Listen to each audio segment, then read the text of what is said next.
The night I died, I wasn't afraid. That surprises you, doesn't it? Everyone talks about the tragedy, the paramedics, the chaos, the doctor, the needles. But nobody ever asks the only question that matters. What was the last thing I felt? I'll tell you. It was relief. Not because I wanted to leave. God, no. I had 50 concerts waiting for me. My children were sleeping down the hall. I had so much left to give. But in that final breath, when the ceiling above me dissolved in the noise, that merciless howling noise that had lived inside my skull for 40 years, finally went silent, there was a single moment of perfect, unbearable peace. And in that peace, a secret rose to the surface. The one I had buried so deep I didn't even know it was there. I'm going to tell you that secret tonight. But to understand it, you need to walk with me through a door I never let anyone open. Let me take you back, not to the stage, not to the moonwalk or the screaming or the gold records. Take all of that and set it aside. I need to take you to a place before any of that existed. Gary, Indiana, 2300 Jackson Street. There were 9 of us packed into a house so small you could hear everyone's heartbeat through the walls. I shared a bed with my brothers.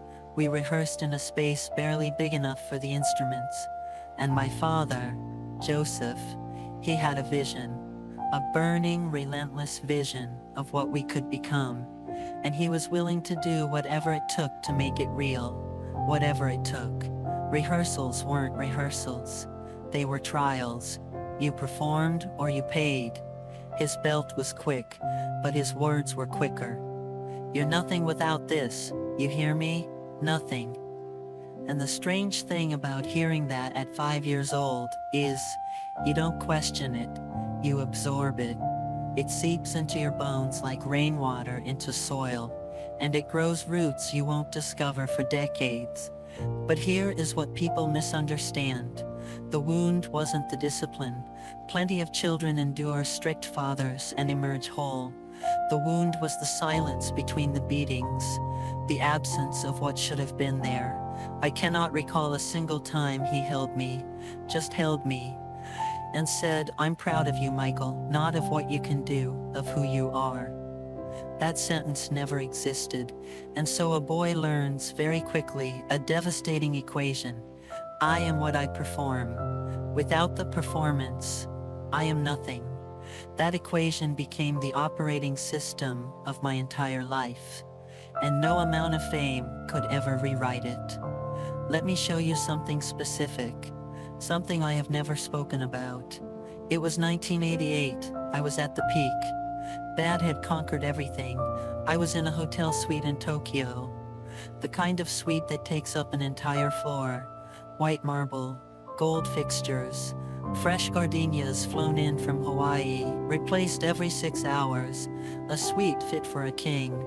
And I was sitting on the bathroom floor at 3 in the morning, in the dark. My knees were pulled to my chest. The tile was cold against my bare feet, and I was holding a photograph. It was a snapshot someone on the crew had taken earlier that day. A candid shot of me greeting fans at the airport. Thousands of them weeping, reaching, collapsing against the barriers. And in the center of this hurricane of adoration, there I was, smiling, waving, radiant.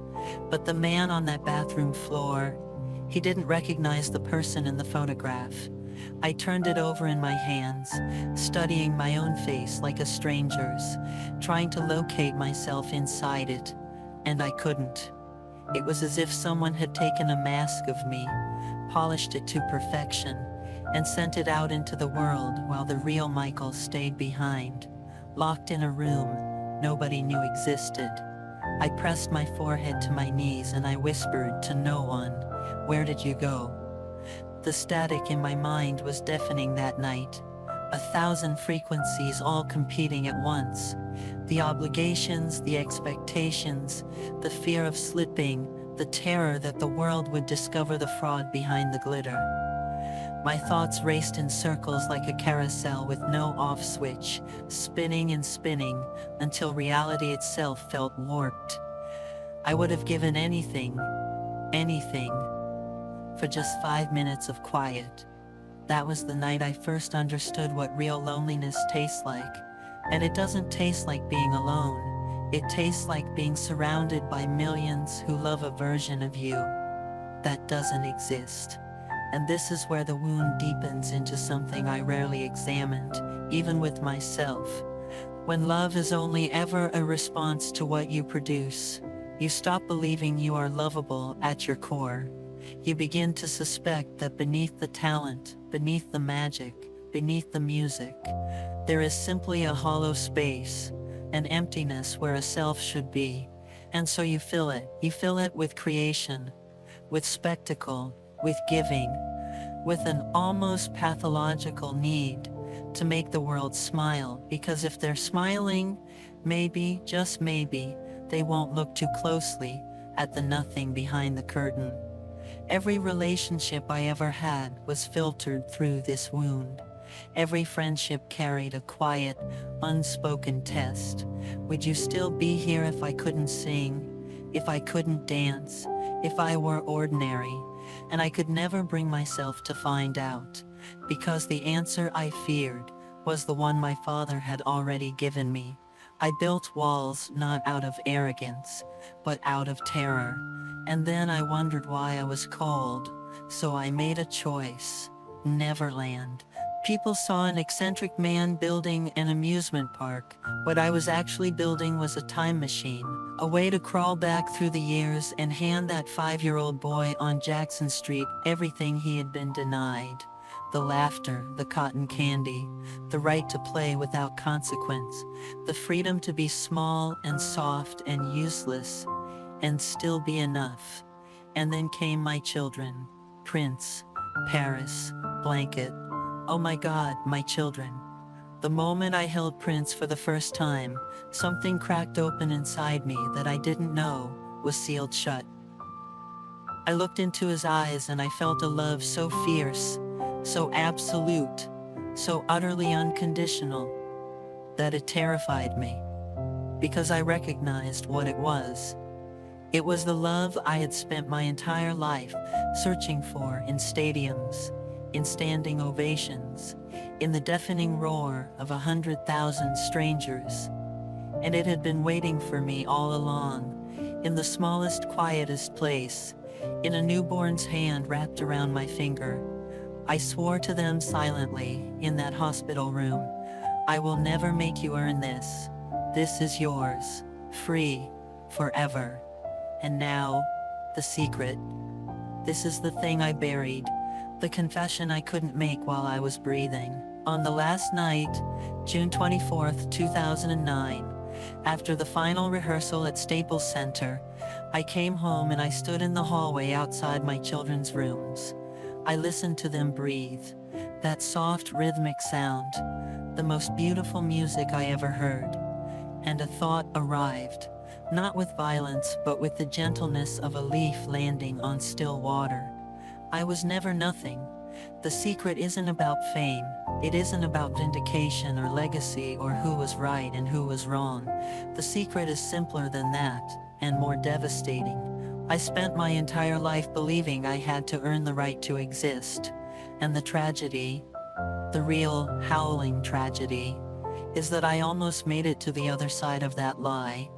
I was so close to dismantling it. My children had shown me the blueprint. Neverland had given me the language. I could feel the old equation finally beginning to dissolve. The one that said I was only as valuable as my last performance. But I ran out of time. That is my secret.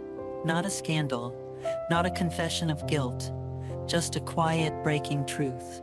I almost healed. Almost. And from where I stand now, I see you. I see you carrying the same equation.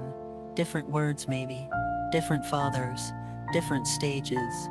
But the same lie: I must earn my place, I must perform to be loved. Without my usefulness, I am nothing. I see that runaway mind of yours, churning through the same static I knew.